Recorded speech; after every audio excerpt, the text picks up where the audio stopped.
Okay, like I was saying, I'm starting a new video. This one is of some paintings in progress, and I really like a lot of these, and I'm very excited to have that big dog done, a big dog which I call everything. I'm very excited to have that done so I can focus on different paintings. Focus more, even though I have, like I said, I have been working on this one.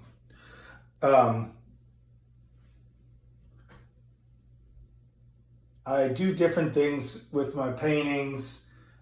You know, you have a figure ground relationship is it's a big part of all my paintings. There's nothing like.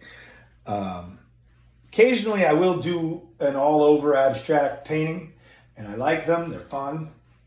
They're awesome. You know, I love painting, so why wouldn't I love that? So,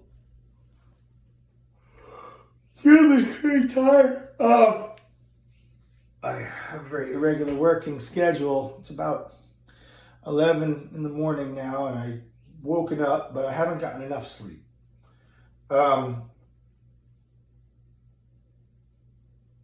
I've been hitting it pretty hard, to be honest with you, since the end of May, beginning of June, middle of June-ish. Because I was been hitting it hard before then too. You know, I have a job, sucks, but you know, hopefully that'll change soon. All I do is go to my other job and then come home and paint. That's the way it was. I'm a teacher, so school ended in June, but I had been working pretty steady. Gosh, all year. To be honest with you, I'll just be honest with you. This is my number one job, and if you really probably put in the hours, including the weekends and the time off, I probably spend more time painting than I do at my other dumb job. It's not a dumb job. I teach young kids, so it's wonderful. It's important, but this is what I would rather be doing, obviously. So we're trying to make that happen, and this one here is, I was about to say, the figure ground relationship thing I have going on. I have different ways of approaching the paintings. Like I said, sometimes I will do an all-over abstract painting. I've done a couple of those, but and other times I will start with an all-over abstract painting, and that'll end up being my ground, and then I will incorporate a figure into the ground, or maybe two figures. Another thing that I do is I make sort of abstract drawings. I mean, this is, when I talk figure ground, this is my figure. You can see the one that's got the white outline. It's a automatic kind of drawing process for me that I've developed over the past couple of years. And that's when I say the figure ground, that's the figure. These drawings, because they do represent more or less people or souls or aliens, or they are things, they are entities, not necessarily like spiritual entities or anything like that. But I guess everything is, humans are spiritual entities, I guess you could say.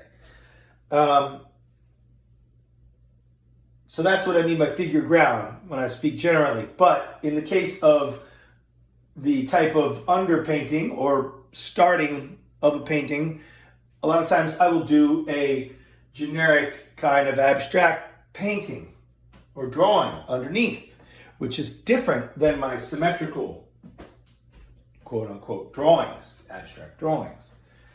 And they tend to be more, bigger area, like this underneath, and kind of blockier shapes and lines, and they're larger. They tend to fill up the area. There's less, if they're part of a figure ground, they're the figure, and they're bigger on the canvas. I've done a bunch of these. I can point them out. I'll point out one in the next one that I do, next one that I talk about. So this one is very well progressed, and I gotta do a little more painting it, but it's closer to finished than it is to not finished. Digging it. Okay, next. This one I'm about to put up is even farther along than the one I just showed you.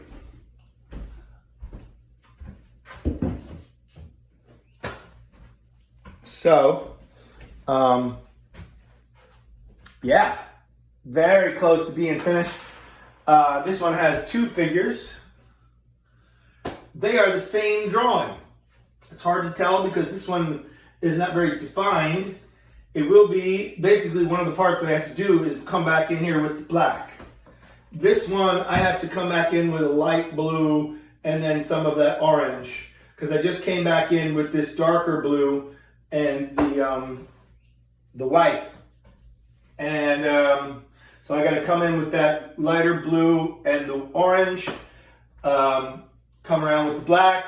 I just touched up these trees in the background also, and I need to add a little bit more to them. I don't know what it's going to be right now, but that's about all I got to do for this painting. A little bit more action into this area. Maybe not, I don't know. Yeah, this light off-white, very, very light yellow area, I need to add something, maybe a little bit more richness of color, a little bit more of a earthy yellow kind of deal right inside of there, less of a white. But anyway, this one is very close to being finished, so I will post this one soon. And yeah, this is what I was talking about with this underpainting. It's sort of like a large abstract painting that happened. It's just one of these things. I don't know. I think it happened. I started it with paint. I didn't even draw it with pencil. Like these ones here, I draw beforehand and I redraw them with paint on the canvas. And but the underpainting, it just kind of happened spontaneously at the beginning with paint. So this is happening, very cool, and very soon we'll be finished. All right, so here comes the next one. This one is horizontal, and I'm excited about this one. I really am. Everything's wet. I've been painting on this one. I've been painting on lately. Don't get me. It's a little low in the screen here, so let me bring this down. Hopefully have it somewhat centered. Okay. Now, it's at a weird angle, but that's because I have a weird tripod. Anyway, this one is kind of crazy. A lot more work to be done on this one. So again, this abstract painting business is happening as the ground, and it's not an all-over abstract painting because you see the edges have this green, and it was more all over before I added that green. So the green is kind of cutting in to that quote-unquote all-over abstractness, drawing, line, painting business. And I really like how this is working out. And I've done this for a long time. I kind of made this what I called a breakthrough a long time ago. Like back in 2004 when I made these paintings that I thought were, oh my God, they are the paintings, man. I was like, these ones are going to get me my solo show and all this shit. And but anyway, it didn't happen because of a lot of dumb reasons. But anyway, here we are, shoot, 17 years later? I don't even know. Can I do math? 18 years later.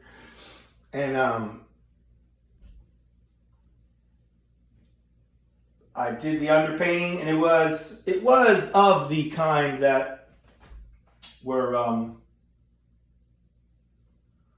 abstract drawings, not necessarily all over abstract brushwork.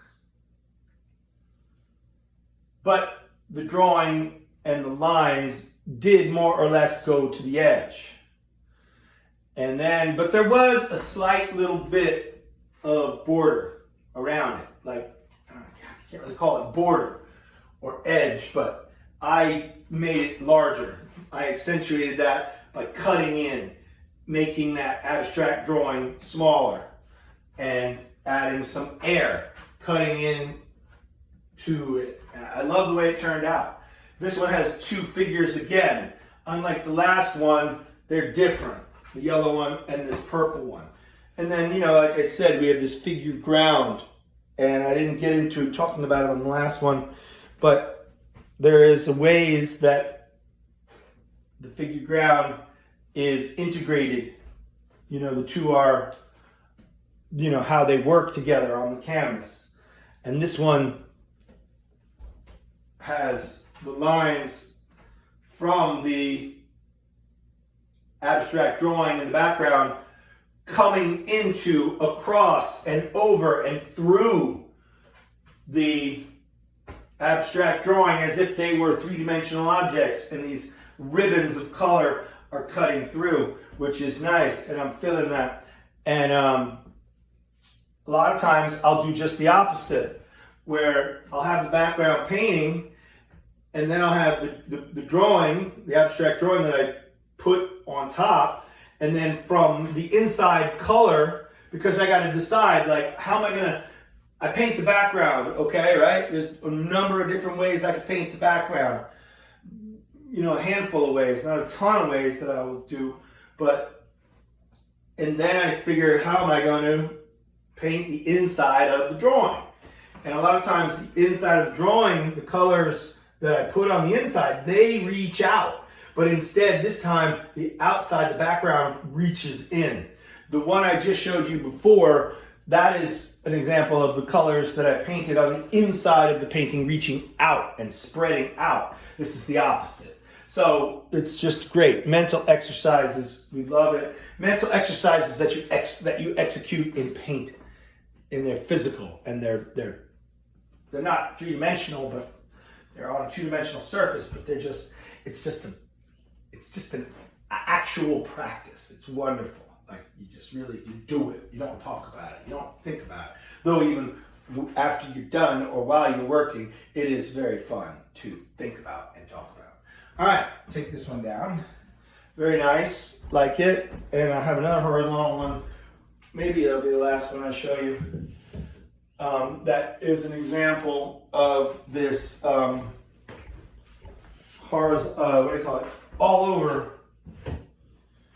over abstract painting business. So, and this is one that I need to finish this big dog for. This big dog, everything. Because this one is a whole new approach, and it needs my total attention. I have two paintings like this, and I'm gonna do more like this. And what's going on here is, yes, this one I definitely started with an all-over painting, with an all-over abstract painting. And there's a lot of action going on, a lot of color. There is some volume expressed with the paint and the brush strokes. So it's not completely flat, but it is generally flat, sort of like maybe a relief-looking type all-over abstract painting.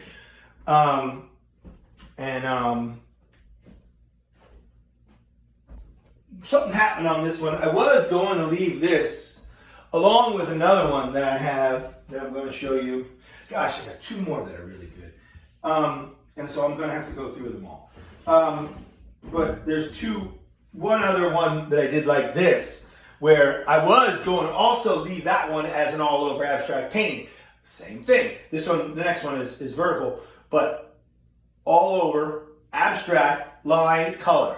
But the way that I executed it does express volume. Like shapes become, round in the round. Not isolated with perspective and all that, but definitely not just flat brushstrokes. And so I was going to leave this one finished as an all-over painting because I developed them to such a point that it's like they're very interesting to look at. Something about this one bugged me. Right here, it bugged me. I was like, I don't like what was happening. So I put a drawing on top of there. And then I wanted to, once again, I have a figure-ground relationship. I already knew how I was going to do the background. I already did the background. All over abstract painting style. My all over abstract painting style, which obviously references graffiti.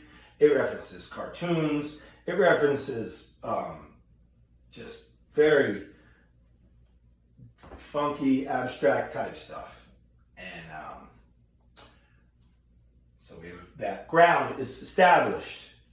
Now the figure is there. Now I'm like, okay, well I got the figure. It's going on top of the ground, which is a bad way to say it. But I have done some paintings that way, where the drawing is more or less superimposed on top of the background, very separate on top of. And I don't necessarily like that much anymore. So I want to figure out, how am I going to paint the figure? How is it going to be painted? And I have numerous ways of painting these drawings. In this everything painting over here, I have 1, 2, 3 drawings in it. There are other drawings too, but let's say there's 3 symmetrical drawings in it. And I paint them 3 different ways. So I have different approaches to fill in the inside of these drawings. And I'm thinking to myself, how am I going to do that on this one? So I came up with the idea that I'm going to paint this background going through the drawing, as if like the drawing itself was an object, like a glass object maybe. And then, so if a line comes through, like this blue or black line, once it's going to be one color on the outside. Once it goes inside the color, inside the shape of the drawing, it'll change color. And then once it goes back to like an open space, it'll go revert back to the color where it started. And gosh, that's a great idea. I love the idea, and I'm going to develop that in this painting and the next one. But that requires 100% of my focus, because that's a whole new way for me of approaching. It's more difficult to me, and I want to do it right, and I want to focus on it. So this one is kind of waiting right now. Well developed, but it's kind of waiting for me to have more time and focus for it, and only it in that type of painting, because it's different, it's new. And here's another one where I'm doing the same thing. Like I said earlier, this one is or it started out as a all over abstract painting. And I was going to leave it that way. But I did that other one, and I liked it so much that I wanted to do a drawing on this one and treat it the same way, with the color going from, see, it's hard to see the drawing on this one. It's black line. The other one was white line, so they're opposites. Like this red is going to come in, and then it's going to be one color on the outside. Once it goes inside the shape of the lines, of the drawing, then it'll change color. And then once it hits an open spot, it'll revert back to the color that it was. Of course, that's difficult because these lines, they don't always stay the same color, even if they don't go through the drawing. They change colors. But anyway, we'll deal with that later also, okay? So I got one more painting that I'm going to put in this video, and this one is different. Just again, another approach to but this is the abstract all over style where I paint lines and then I kind of